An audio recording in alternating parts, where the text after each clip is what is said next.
Hi friends, എല്ലാവർക്കും പുതിയൊരു അധ്യായത്തിലേക്ക് സ്വാഗതം. ഇനി നമ്മൾ ഡിസ്കസ് ചെയ്യാൻ പോകുന്നത് ഡെവലപ്മെൻറ്റൽ ബയോളജിയും അതുമായി ബന്ധപ്പെട്ട് വരുന്ന തിയറീസിനെ കുറിച്ചുമാണ്. ബയോളജിയിൽ വളരെ ഇമ്പോർട്ടൻ്റ് ആയിട്ടുള്ള ഒരു സയൻസാണ്, ഒരു ബ്രാഞ്ച് ഓഫ് സയൻസാണ് ഡെവലപ്മെൻറ്റൽ ബയോളജി എന്ന് പറയുന്നത്.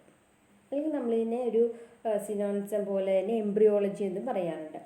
ഡെവലപ്മെൻറ്റൽ ബയോളജി എന്ന് പറയുന്ന ആ ടേം ഉദ്ദേശിക്കുന്നത് ഒരു സൈഗോട്ട് ഫെർട്ടിലൈസേഷൻ നടന്നു, അതിനുശേഷം സൈഗോട്ട് ഫോർമേഷൻ നടന്നു. ആ സൈഗോട്ട് പലതരം പ്രോസസ്സിനേക്ക് വിധേയമായിട്ട് എംബ്രിയോ ഉണ്ടാകുന്ന, എംബ്രിയോയിൽ നിന്നും വളർന്ന് ഒരു ഓർഗാനിസമായിട്ട് മാറുന്നു. ഇത്രയും കാലയളവിൽ അല്ലെങ്കിൽ ഈ ഒരു സൈഗോട്ട് ഫോർമേഷൻ ഒരു ഓർഗാനിസമായിട്ട് മാറുന്ന അത്രയും കാലയളവിൽ ഒരുപാട് തരത്തിലുള്ള embryonic and post embryonic developmental process നടക്കുന്നുണ്ട്. അതായത് regeneration, tissue repair, neoplastic growth, metamorphosis തുടങ്ങിയ ഒരുപാട് കാര്യങ്ങൾ ഇതിലൂടെ നടന്നു പോകുന്നുണ്ട്. സെല്ലിൻ്റെ ഡിവിഷൻസ് ഒക്കെ ഇതിൽ വരുന്നത്. അപ്പോൾ ഇതെല്ലാം കൂടി ഉൾക്കൊള്ളുകൊണ്ടാണ് ഡെവലപ്മെൻറ്റൽ ബയോളജി എന്ന് പറയുന്നത്. ഇനി ഡെവലപ്മെൻറ്റൽ ബയോളജി എങ്ങനെ ഉരുത്തിരിഞ്ഞു വന്നു എന്ന് നമ്മൾ നോക്കി പോകുമ്പോഴേക്കും അതിൻ്റെ പിന്നിൽ ധാരാളം ശാസ്ത്രജ്ഞന്മാർ കൊണ്ടുവന്ന തിയറീസും ഹൈപ്പോത്തസിസും അതുപോലെ കോൺസെപ്റ്റ്സുകളൊക്കെ ഉണ്ട്. അപ്പോൾ ഇതെല്ലാം കൂടി കൂട്ടിച്ചേർത്തുകൊണ്ടാണ് നമ്മൾ ഡെവലപ്മെൻറ്റൽ ബയോളജിയിൽ തിയറീസ് എന്ന് പറയുന്ന ആ ഒരു പോർഷൻ സംസാരിക്കുന്നത്. ഡെവലപ്മെൻറ്റ് ബയോളജിയുടെ തിയറീസ് നോക്കുമ്പോഴേക്കും ആദ്യം തന്നെ നമ്മൾ അതിൻ്റെ ഹിസ്റ്റോറിക്കലായിട്ടുള്ള അപ്രോച്ച് നോക്കാം. Historical perspectives.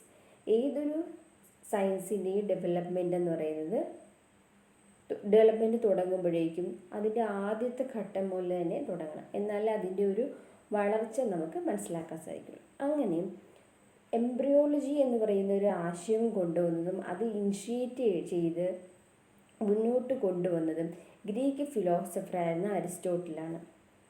അദ്ദേഹം അരിസ്റ്റോട്ടിൽ ഒരു ഫിലോസഫർ ആണെങ്കിൽ കൂടി അദ്ദേഹം ബയോളജിയിൽ വളരെയധികം നേട്ടങ്ങൾ നടത്തിയിട്ടുണ്ട്. ഒരുപാട് കണ്ടുപിടുത്തങ്ങളിൽ നിന്നുള്ള പല കാര്യങ്ങളിലേക്കുള്ള ആശയങ്ങൾ ഉരുത്തിരിഞ്ഞിട്ടുള്ള ഒരു ശാസ്ത്രജ്ഞൻ കൂടിയാണ് അരിസ്റ്റോട്ടിൽ. ഒരു ഫിലോസഫർ കൂടിയാണ് അരിസ്റ്റോട്ടിൽ എന്ന് നമുക്ക് പറയാം. അപ്പോൾ അദ്ദേഹം ഡിസ്ക്രൈബ് ചെയ്ത് എംബ്രിയോളജി എന്ന് പറഞ്ഞൊരു ടൈമിനെ അദ്ദേഹം ഡിസ്ക്രൈബ് ചെയ്ത് reproduction and development of many organisms എന്നാണ്.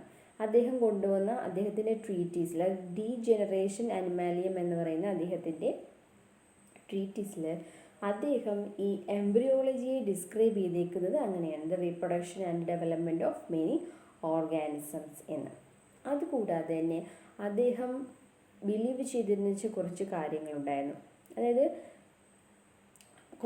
ഈ കോംപ്ലക്സ് ആയിട്ടുള്ള അഡൾട്ട് ഇൻഡിവിജ്വൽസ്, നമ്മൾ ഇന്ന് കാണപ്പെടുന്ന എല്ലാ അഡൾട്ട് ഇൻഡിവിജ്വൽസും എന്ന് പറയുന്നത് ഡെവലപ്പ് ചെയ്തിരിക്കുന്നത് ഒരു സിമ്പിൾ ഫോംലെസ് ആയിട്ടുള്ള യൂണിറ്റിൽ നിന്നാണ്. ഒരു ഫോമും ഇല്ലാത്തുള്ള യൂണിറ്റിൽ നിന്നാണ് അത് ഫോം ചെയ്ത് ഇന്ന് കാണപ്പെടുന്ന എല്ലാ ഓർഗാനിസംസും ഉണ്ടാകുന്നതാണ്. അതിൽ മെയിൽ കോൺട്രിബ്യൂട്ട് ചെയ്യുന്ന ആ ഫോംലെസ് ആയിട്ടുള്ള യൂണിറ്റിനെ സെമൻ എന്നും ഫീമെയിൽ കോൺട്രിബ്യൂട്ട് ചെയ്യുന്ന ആ ഫോംലെസ് ആയിട്ടുള്ള യൂണിറ്റിനെ കാറ്റിമാനിയ എന്നുമാണ് അദ്ദേഹം പേരിട്ടത്. ഇനി അരിസ്റ്റോട്ടലിന് ശേഷം പിന്നീട് ഈ എംബ്രിയോളജിയിൽ കൊണ്ടുവന്നിട്ടുള്ള അല്ലെങ്കിൽ എംബ്രിയോളജിയിൽ ഒരു പഠനം നടത്തിയിട്ടുള്ള മറ്റൊരു ശാസ്ത്രജ്ഞനാണ് ഹെറോഫിലസ് എന്ന് പറയുന്നത്. ഹെറോഫിലസ് ശാസ്ത്രജ്ഞനാണ് ആദ്യമായിട്ട് ഹ്യൂമൻ ഓവറീസിനെ ഒന്ന് ഡിസ്ക്രൈബ് ചെയ്തത്.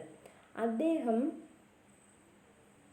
മെയിലിൻ്റെ ടെസ്റ്റിസിനോട് ഈക്വലൻ്റ് ആയിട്ടുള്ള ആ ഒരു ഭാഗമാണ് ഓവറീസ് എന്നും അദ്ദേഹം ആ ഓവറീസിനെ ടെസ്റ്റിക്കുലി ഫെമിനിസ് എന്നുമാണ് പേരിട്ടത്. അപ്പോൾ ആദ്യം ഓവറി എന്ന് പറയുന്ന ഹ്യൂമൻ ഓവറീസിൻ്റെ ഒരു ഡിസ്ക്രിപ്ഷനൊക്കെ കൊണ്ടുവന്ന ആളാണ് ഹെറോഫിലസ്. അദ്ദേഹം പറഞ്ഞു അത് ഫീമെയിലെ ടെസ്റ്റിസിനോട് ഈക്വലൻ്റ് ആണ്. അതിനെ അദ്ദേഹം പേരിട്ട് വിളിച്ചു, ആ ഓവറീസിനെ അദ്ദേഹം പേരിട്ട് വിളിച്ചതാണ് ടെസ്റ്റിക്കുലി ഫെമിനിസ് എന്ന് പറഞ്ഞത്. അതിനുശേഷം ഈ ടേം വളരെയധികം സെഞ്ച്വറീസുകളിൽ കുറേ നാളുകളിൽ ഈ ടേം തന്നെ യൂസ് ചെയ്യുകയുണ്ടായി. അതിനുശേഷം വലിയൊരു മാറ്റം ഉണ്ടായത്, അല്ലെങ്കിൽ അതിനുശേഷമാണ് ഡെവലപ്മെൻറ്റൽ ബയോളജി എന്ന് പറയുന്നത് കുറേ കൂടി അഡ്വാൻസ്ഡ് ആയത്. അതിനെ സഹായിച്ച ഒരാളാണ് വില്യം ഹാർവി എന്ന് പറയുന്നത്. അദ്ദേഹമാണ് ഒരു സിഗ്നിഫിക്കൻ്റ് ആയിട്ടുള്ള ഒരു കാര്യം കൊണ്ടുവന്നത്. അതായത് എല്ലാ ആനിമൽസും അതിൻ്റെ ഡെവലപ്മെൻറ്റ് സ്റ്റാർട്ട് ചെയ്യുന്നത് ഒരു എഗ്ഗിൽ നിന്നായിരിക്കും എന്ന് കൊണ്ടുവന്നത്. നമുക്കറിയാം എഗ്ഗിൽ നിന്നുമാണ് ഡെവലപ്മെൻറ്റ് സ്റ്റാർട്ട് ചെയ്യുന്നത്. അപ്പോൾ അദ്ദേഹമാണ് ആ ഒരു ആശയം കൊണ്ടുവന്നത്. വില്യം ഹാർവിയാണ് ആശയം കൊണ്ടുവന്നത്. എന്താണ്, ഒരു എഗ്ഗിൽ നിന്നുമാണ് എല്ലാ ആനിമൽസിൻ്റെയും ഡെവലപ്മെൻറ്റ് സ്റ്റാർട്ട് ചെയ്യുന്നത്. പിന്നീട് 17th സെഞ്ച്വറിയിലെ മൈക്രോസ്കോപ്പിൻ്റെ കണ്ടുപിടുത്തങ്ങൾ ഈ ഒരു ഡെവലപ്മെൻറ്റ് ബയോളജിയിൽ എംബ്രിയോളജിയിൽ വളരെയധികം സഹായിച്ചു.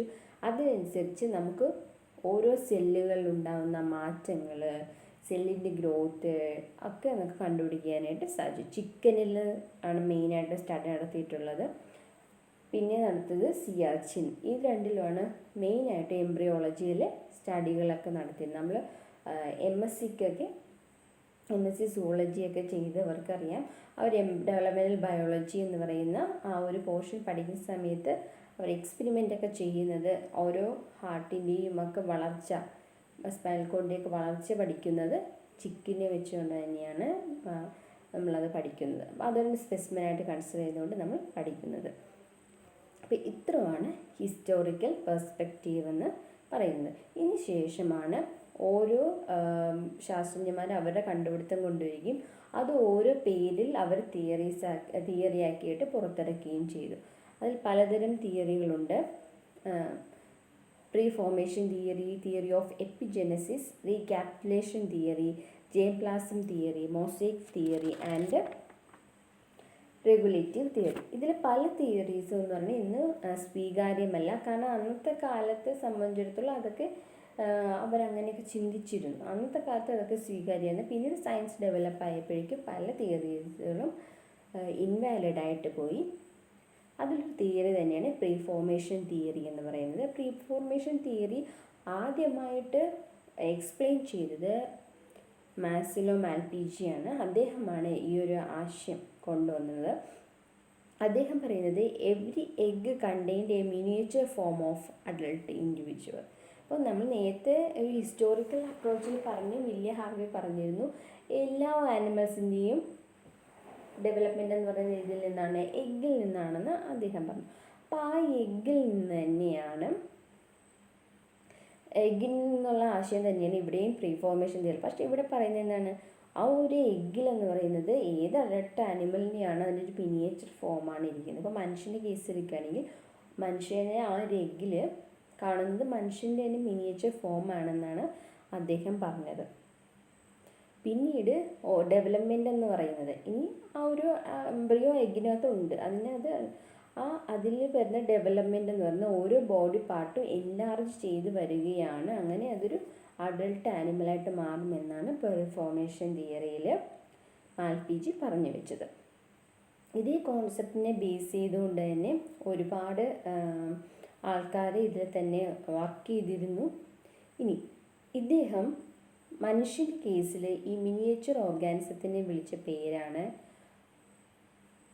ഹോമോ ന്യൂക്യുലസ് അല്ലെങ്കിൽ ആനിമൽ ക്യൂൾ എന്ന് പറയുന്നത്. ഹോമോ ന്യൂക്യുലസ് അല്ലെങ്കിൽ ആനിമൽ ക്യൂൾ എന്ന് അദ്ദേഹം അതിനെ പേരിടുകയും ചെയ്തിരുന്നു. അതാണ് ഈ കാണുന്നത്. ഇപ്പോൾ ഈ എഗ്ഗിനകത്ത് മിനിയേച്ചർ ഫോമിലുള്ള ഹ്യൂമൻ കാണപ്പെട്ടു എന്നാണ് അദ്ദേഹം പറഞ്ഞു വെച്ചത്. ഇനി മാൽപീജിയെ കൂടാതെ തന്നെ പല ആൾക്കാരും ഇതിൽ പഠനം നടത്തിയിട്ടുണ്ട്. ഹാലർ, ബോണിറ്റ് പോലെയുള്ള സയൻറ്റിസ്റ്റുകളും ഈ പ്രീഫോർമേഷൻ തിയറി അവർ ശരിയാണെന്ന് വിചാരിച്ചിരുന്നു. അങ്ങനെ അവർ സ്റ്റഡീസ് നടത്തിയതിൽ നിന്നുമാണ് കൊണ്ടുവന്ന ഒരു ടേമാണ് ഓവിസ്റ്റ് എന്ന് പറയുന്നത്. അതായത് അത് പറയുന്നത് miniature organism was present in the ovum. അവർ പറയുന്നത് ഈ ഓവിസ്റ്റ് എന്ന് പറയുന്ന ആ ഒരു ആശയം കൊണ്ടുവന്നവർ പറയുന്നത് മിനിയേച്ചർ ഓർഗാനിസം എന്ന് പറയുന്നത് ഓവത്തിലാണ് കാണപ്പെടുന്നത്. ആ ഓവത്തിൽ നിന്നും ഗ്രോ ചെയ്യുന്നതിനുള്ള സ്റ്റിമുലേഷൻ കിട്ടുന്നത് സെമിനൽ ഫ്ലൂയിഡിൽ നിന്നുമാണ്. അങ്ങനെയാണ് മിനിയേച്ചർ ഓർഗാനിസം വളരുന്നതെന്നാണ് അവർ പറഞ്ഞിരുന്നത്. ഇനി ഇങ്ങനത്തെ ആശയം കൊണ്ടുവന്നിരുന്ന ആ ശാസ്ത്രജ്ഞന്മാരെ കൂടി പറയുന്ന പേരാണ് ഓവിസ്റ്റ് എന്ന് പറയുന്നത്. ഇനി ലൂവൻ ഹോക്ക്, ഹോട്ട് സീക്കർ തുടങ്ങിയ ശാസ്ത്രജ്ഞന്മാർ പറഞ്ഞത് അവർ വിശ്വസിച്ചിരുന്നത് the preformed miniature organism was present in the head of the സ്പേമിൻ്റെ ഹെഡിലാണ് ഈ മിനിയേച്ചർ ഓർഗാനിസംസ് എല്ലാം കാണപ്പെടുന്നു എന്നാണ് അവർ വിശ്വസിച്ചിരുന്നത്. അതിനെ അവർ വിളിച്ചിരുന്ന പേരാണ് ആനിമൽ ക്യൂൾ എന്നത്. ഇനി ഈ ഒരു തിയറി വിശ്വസിച്ചിരുന്ന സയൻറ്റിസ്റ്റിനെ സ്പെർമിസ്റ്റ് അല്ലെങ്കിൽ ആനിമൽ ക്യൂൾസ് എന്ന് പറഞ്ഞിരുന്നു.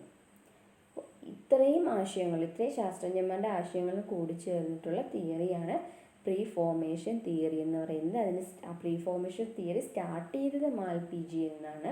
പിന്നീട് അത് പല ശാസ്ത്രജ്ഞന്മാരും അതിനെ ഫോളോ അപ്പ് ചെയ്തിട്ട് പല രീതിയിൽ കൊണ്ടുവന്നിരുന്നു പ്രീ ഫോർമേഷൻ തിയറി. ഈ കോൺസെപ്റ്റുകളെല്ലാം കൂടി ഒരുമിച്ച് വരുന്നതാണ് പ്രീ ഫോർമേഷൻ തിയറിയിൽ തന്നെ. ഇനി അടുത്ത തിയറിയാണ് തിയറി ഓഫ് എപ്പിജെനസിസ് എന്ന് പറയുന്നത്. ഇത് പോസ്റ്റുലേറ്റ് ചെയ്തതിന് കാസ്പർ ഫ്രെഡ്രിച്ച് വോൾഫാണ്. എപ്പിജെനസിസ് എന്ന് പറയുന്നത് കുറേ കൂടി അഡ്വാൻസ്ഡ് ആയിട്ടാണ് ഇപ്പോഴും നമ്മൾ അംഗീകരിച്ചിട്ടുള്ളൊരു തിയറിയാണ് തിയറി ഓഫ് എപ്പിജെനസിസ് എന്ന് പറയുന്നത്. തിയറി ഓഫ് എപ്പിജെനസിസിൻ്റെ വരവോടുകൂടി പ്രീ ഫോർമേഷൻ തിയറിയുടെ വാല്യൂ ഇല്ലാതായി പോവുകയും ഇന്ന് അതിനൊരു പ്രസക്തിയില്ല. നമ്മൾ പഠിക്കുക മാത്രമേ ഉള്ളൂ, അല്ലാതെ അത് ഒരു എംബ്രിയോളജിയുമായി ബന്ധപ്പെട്ട അല്ലെങ്കിൽ ഡെവലപ്മെൻറ്റ് ബയോളജിയുമായി ബന്ധപ്പെട്ട ഒരു ബന്ധവും അതിനില്ല. അപ്പോൾ തിയറി ഓഫ് എപ്പിജെനസിസ് പറയുന്നത് the development and the growth of an organism from an egg involves the gradual differentiation and an increased diversity. Such development is referred to as epigenesis. ഇത് പറയുന്നത് ഒരു ഓർഗാനിസം എന്ന് പറയുന്നത് ഗ്രോ ചെയ്യുന്നത് എഗ്ഗിൽ നിന്നാണ്. എഗ്ഗിൽ നിന്ന് ഗ്രോ ചെയ്യുമ്പോഴേക്കും അതിൽ ഓരോ സെല്ലുകളും ഗ്രാജുവലായിട്ടുള്ള ഡിഫറൻഷിയേഷനും വിധേയമാവുന്നുണ്ട്. അതുമൂലം എന്താണ് ഡൈവേഴ്സിറ്റി കാണിക്കുന്നുണ്ട്. കാരണം ഓരോ സെല്ലിൽ നിന്നും പലതരം ബോഡി പാർട്സുകൾ ഉണ്ടാകുന്നു. പലതരം ബോഡി പാർട്സ് ഉണ്ടാകുന്നതിൽ പലതരം ഡൈവേഴ്സിറ്റി കാണിക്കുന്നു എന്നാണ് തിയറി ഓഫ് എപ്പിജെനസിസ് പറയുന്നത്. ഇതാണ് അതിൻ്റെ എക്സാമ്പിൾ എന്ന് പറയുന്നത്. ഇവിടെ നമുക്ക് കാണാം പല സെല്ലുകൾ ഡിഫറൻഷിയേഷന് വിധേയമാകുന്നു. നമ്മൾ ഡിഫറൻഷിയേഷനെ കുറിച്ചുള്ളൊരു ക്ലാസ്സൊക്കെ ഓൾറെഡി ചെയ്തിട്ടിട്ടുണ്ട്. അപ്പോൾ ഇത് കാണാത്തവർ തീർച്ചയായിട്ടും കാണുക. ഞാനിവിടെ ലിങ്ക് കൊടുക്കുന്നതാണ്. ഡിഫറൻഷിയേഷന് വിധേയമാകുന്നു. ആ ഡിഫറൻഷിയേഷന് ശേഷം അതിൽ നിന്ന് ഓരോ സെൽസുകളും പലതരമാണ്. ഇതിൽ തന്നെ നമുക്ക് കാണാം എപ്പിബ്ലാസ്റ്റായിട്ട് മാറുന്നു, ചിലത് ഹൈപ്പോബ്ലാസ്റ്റായിട്ട് മാറുന്നു. അങ്ങനെ പല രീതിയിലേക്ക് സെൽസ് മാറ്റപ്പെട്ട് ഡൈവേഴ്സിറ്റി കാണിക്കുന്നതായിട്ട് കാണാം. അടുത്തതാണ് റീക്യാപ്റ്റുലേഷൻ തിയറി എന്ന് പറയുന്നത്. ഇതിനെ അല്ലെങ്കിൽ ബയോജെനറ്റിക് ലോ എന്ന് കൂടി അറിയപ്പെടുന്നു. ഇത് പ്രപ്പോസ് ചെയ്തത് ഏണസ്റ്റ് ഹേക്കലും മുള്ളറും കൂടി ചേർന്നിട്ടാണ് ഇത് പ്രപ്പോസ് ചെയ്തത്. ഈ തിയറിയുടെ ഹൈലൈറ്റ് എന്ന് പറയുന്നത് it determine the relation between embryonic development and evolution. എവല്യൂഷനും എംബ്രിയോണിക് ഡെവലപ്മെൻറ്റും തമ്മിലുള്ള ആ ഒരു റിലേഷൻഷിപ്പിനെ ഹൈലൈറ്റ് ചെയ്യാണ് റീക്യാപ്റ്റുലേഷൻ തിയറി എന്ന് പറയുന്നത്.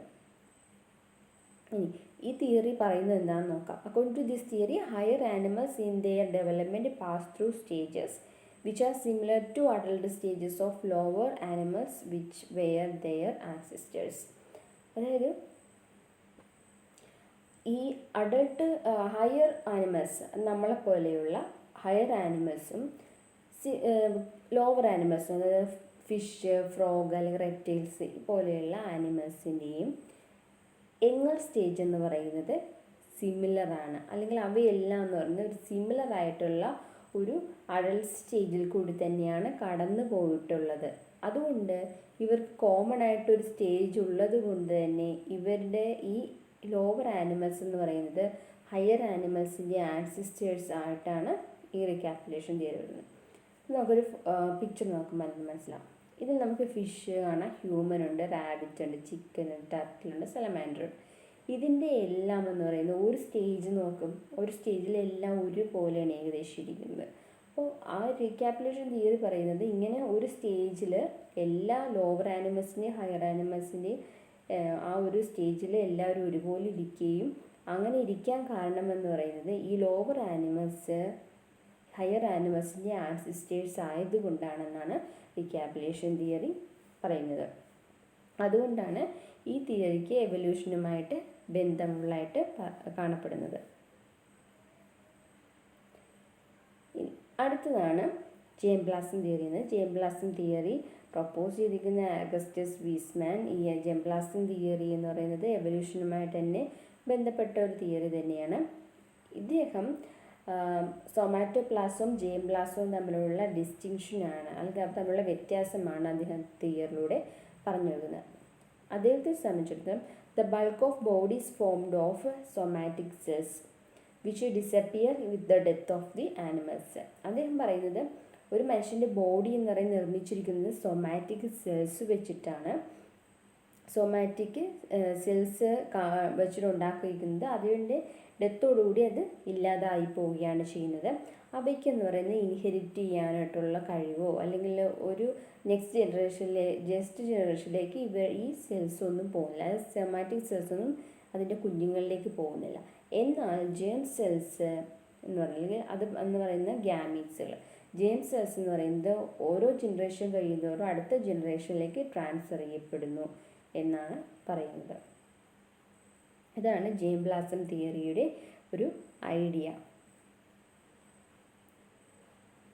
ഇനി അടുത്ത തിയറിയാണ് Mosaic theory. Mosaic theory propose ചെയ്തത് വില്യം റോക്സ് ആണ്. അദ്ദേഹം പറയുന്നത് ഈ മോസൈക് തിയറി എന്ന് പറഞ്ഞ ആ കോൺസെപ്റ്റ് അദ്ദേഹം പരീക്ഷണങ്ങളിലൂടെയാണ് ചെയ്തത്. അദ്ദേഹം ഫ്രോഗിൻ്റെ എംബ്രിയോ എന്ന് പറയുന്നത് ഹോട്ട് നീഡിൽ വെച്ച് അതിൻ്റെ 2 ബ്ലാസ്റ്റോമിയേഴ്സ് അതിൻ്റെ ഡെവലപ്മെൻറ്റ് സ്റ്റേജിൽ, അതായത് ഫ്രോഗിൻ്റെ എഗ്ഗിൻ്റെ ഡെവലപ്മെൻറ്റൽ സ്റ്റേജിൽ അതിൻ്റെ 2 ബ്ലാസ്റ്റോമിയേഴ്സിലെ ഒന്ന് അദ്ദേഹം ഹോട്ട് നീഡിൽ വെച്ച് പൊട്ടിച്ച് കളഞ്ഞിട്ട് പിന്നീട് അദ്ദേഹം അതിൻ്റെ ഡെവലപ്മെൻറ്റ് എന്താണെന്ന് നിരീക്ഷിക്കുകയാണുണ്ടായത്. അത് നിരീക്ഷിച്ചപ്പോൾ അദ്ദേഹത്തിന് മനസ്സിലാക്കാൻ സാധിച്ചത്, അതായത് ഓരോ എഗ്ഗ് അദ്ദേഹം നീഡിൽ വെച്ച് പൊട്ടിച്ചിട്ടുള്ള ആ ഒരു അല്ലെങ്കിൽ ഒരു കേട് പറ്റിച്ചിട്ടുള്ള എംബ്രിയോ എന്ന് പറയുന്നത് ആ ഒരു ഡാമേജോട് കൂടിയാണ് ഡെവലപ്പ് ചെയ്തത് വന്നത്. കാരണം ആ ഡാമേജ് സംഭവിച്ച സ്ഥലത്ത് നിന്ന് ഒരു ബോഡി പാർട്ടും ഉണ്ടായില്ല, ബാക്കിയുള്ള സ്ഥലത്ത് നിന്നൊക്കെ ഉണ്ടായി. അപ്പോൾ അദ്ദേഹം പറഞ്ഞു വയ്ക്കുന്നത് ഓരോ എഗ്ഗിൻ്റെ ഓരോ ഭാഗം എന്ന് പറയുന്നത് പ്രീ ഡിറ്റർമൈൻഡ് ആണ്. അതായത് ആ സെല്ല് എന്താ എടുക്കുക, ചിലപ്പോൾ കൈയായിട്ട് മാറും എന്നുള്ളത് നേരത്തെ ഡിറ്റർമൈൻ ചെയ്ത് വെച്ചിട്ടുണ്ട്. അങ്ങനെ ഡിറ്റർമൈൻ ചെയ്ത് വെച്ച് അത് പർട്ടിക്കുലർ ഓർഗാനായിട്ട് പിന്നീട് ഡെവലപ്പ് ചെയ്ത് വരികയാണ് ചെയ്യുന്നത്. ഏതെങ്കിലും തരത്തിൽ നമ്മൾ എഗ്ഗിനെ ടാമ്പറിങ് ചെയ്ത് കഴിയുമ്പോൾ അല്ലെങ്കിൽ ഏതെങ്കിലും തരത്തിൽ എഗ്ഗിന് എന്തെങ്കിലും കേടുപാട് പറ്റിച്ച് കഴിയുമ്പോഴേക്കും അത് കറസ്പോണ്ടിങ് ഡിഫക്റ്റോടു കൂടിയായിരിക്കും ആ എംബ്രിയോ ഡെവലപ്പ് ചെയ്ത് വരിക എന്നതാണ് പറയുന്നത്. അതായത് സിമ്പിളായിട്ട് പറയുകയാണെങ്കിൽ ഓരോ എഗ്ഗിൻ്റെ ഓരോ പാർട്ടും എന്ന് പറഞ്ഞാൽ പ്രീഡിറ്റർമൈൻഡ് ആണ്. പ്രീഡിറ്റർമൈൻഡ് ആയിട്ടുള്ള എംബ്രിയോയിൽ നിന്നുമാണ് പർട്ടിക്കുലർ ഓർഗാൻസൊക്കെ ഡെവലപ്പ് ചെയ്ത് വരുന്നത്. എന്തെങ്കിലും ഒരു കേടുപാടായ എംബ്രിയോയ്ക്ക് സംഭവിക്കുകയാണെങ്കിൽ അത് കറസ്പോണ്ടിങ് ഡിഫക്റ്റ് എവിടെ കാണുന്നു ആ എംബ്രിയോയിൽ കാണപ്പെടുന്നു എന്നാണ് മോസൈക് തിയറി എന്ന് പറയുന്നത്. അതുകൊണ്ട് ഇത്തരം ഡെവലപ്മെൻറ്റ് ഇങ്ങനെ ഉണ്ടാകുന്ന ഡെവലപ്മെൻറ്റിനെ ഡിറ്റർമിനേറ്റ് ഡെവലപ്മെൻറ്റ് എന്നാണ് പറയുന്നത്. ഇപ്പം ഇതിൽ കാണാം, ഇതിപ്പോൾ ഫെർട്ടിലൈസിൻ്റെ ഫ്രോഗിൻ്റെ എഗ്ഗാണ്. അതിൽ ഇപ്പോൾ ഒരു സ്ഥലത്ത് അത് ഹോട്ട് നീഡിൽ വെച്ച് ഡാമേജ് ഉണ്ടായി കഴിയുമ്പോൾ നമുക്ക് ആ സ്ഥലത്തെന്ന് പറയുന്നത് ഡെഡ് ടിഷ്യൂസായിട്ട് ഡാമേജ് സംഭവിക്കുന്നു. മറ്റ് സ്ഥലത്തെന്ന് പറയുന്നത് ലീവിങ് ടിഷ്യൂസാണ് അവിടെ ഡെവലപ്പ് ചെയ്യും. ആ ഒരു വ്യത്യാസം നമുക്ക് ഇതിൽ നിന്ന് മനസ്സിലാക്കാനായിട്ട് സാധിക്കും. ഈ അടുത്ത തിയറി നോക്കാം, റെഗുലേറ്റീവ് തിയറി എന്ന് പറയുന്നത്. ഈ മോസൈക് തിയറിയുടെ നേരെ ഓപ്പോസിറ്റാണ് റെഗുലേറ്റീവ് തിയറി പറയുന്നത്. റെഗുലേറ്റീവ് തിയറി കൊണ്ടുവന്ന ശാസ്ത്രജ്ഞനാണ് ഡ്രെയ്ച്ച് എന്ന് പറയുന്നത്. അദ്ദേഹം സ്റ്റഡി നടത്തിയതിൽ നിന്നും അദ്ദേഹത്തിന് മനസ്സിലാക്കാൻ സാധിച്ചത് the different parts of the egg are not predetermined. ഇദ്ദേഹം പറയുന്നത് എഗ് എന്ന് പറയുന്നത് അങ്ങനെ പ്രീ ഡിറ്റർമിൻഡ് ആയിട്ടുള്ളതൊന്നുമല്ല, they have the potential to develop. ഈ ഫ്രോഗിൻ്റെ എംബ്രിയോ എന്ന് പറയുന്നത് വീണ്ടും ഡെവലപ്പ് ചെയ്യാനുള്ള ഒരു കപ്പാസിറ്റി ഉണ്ട് എന്നാണ് അദ്ദേഹം പറയുന്നത്. നമ്മൾ ഒരു എഗ്ഗിൻ്റെ ഏതെങ്കിലും ഒരു പോർഷൻ റിമൂവ് ചെയ്തെന്ന് വെച്ചിട്ടോ ആ എംബ്രിയോയുടെ ഡെവലപ്മെൻറ്റ് ഒന്നും തന്നെ സംഭവിക്കുന്നില്ല എന്നാണ് റെഗുലേറ്റീവ് തിയറി പറയുന്നത്. അതുകൊണ്ട് തന്നെ ഇത്തരം എംബ്രിയോയുടെ ഡെവലപ്മെൻറ്റിന് പറയുന്ന പേരാണ് ഇൻഡിറ്റർമിനേറ്റ് ഡെവലപ്മെൻറ്റ് എന്നുള്ളത്. അപ്പം റെഗുലേറ്റീവ് തിയറി എന്ന് പറയുന്നത് ഹാൻസ് ഡ്രെയ്ച്ച് കൊണ്ടുവന്ന ഒരു തിയറിയാണ് റെഗുലേറ്റീവ് തിയറി. അത് പറയുന്നത് എഗ്ഗിൻ്റെ ഒരു പാർട്ട് എന്ന് പറയുന്നത് പ്രീഡിറ്റർമൈൻഡ് അല്ല. അവയ്ക്ക് കേടുപാട് പറ്റിയാലും അവയ്ക്ക് വീണ്ടും റിമൈനിങ് പോർഷൻ എന്ന് പറയുന്നത് റീഓർഗനൈസ് ചെയ്യപ്പെട്ടിട്ട്, റിമൈനിങ് അത് ഡെഡ് അല്ലാത്ത നല്ല സെല്ലുകൾ റീഓർഗനൈസ് ചെയ്തിട്ടിട്ട് കംപ്ലീറ്റ് നോർമൽ എംബ്രിയോ ആയിട്ട് മാറാനുള്ള കഴിവ് അവയ്ക്കുണ്ട് എന്നാണ് റെഗുലേറ്ററി തിയറി പറയുന്നത്. അത്ര ഡെവലപ്മെൻറ്റ് നമ്മൾ പറയുന്നു ഇൻഡിറ്റർമിനേറ്റ് ഡെവലപ്മെൻറ്റ് എന്നാണ്. അപ്പോൾ ഇതോടുകൂടി ഇന്നത്തെ ക്ലാസ് അവസാനിക്കുകയാണ്. എല്ലാവർക്കും ഡെവലപ്മെൻറ്റ് ബയോളജിയിലെ തിയറീസ് എല്ലാം മനസ്സിലായിട്ടുണ്ടെന്ന് വിശ്വസിക്കുന്നു. പുതിയൊരു ടോപ്പിക്കുമായിട്ട് വീണ്ടും കാണാം. താങ്ക്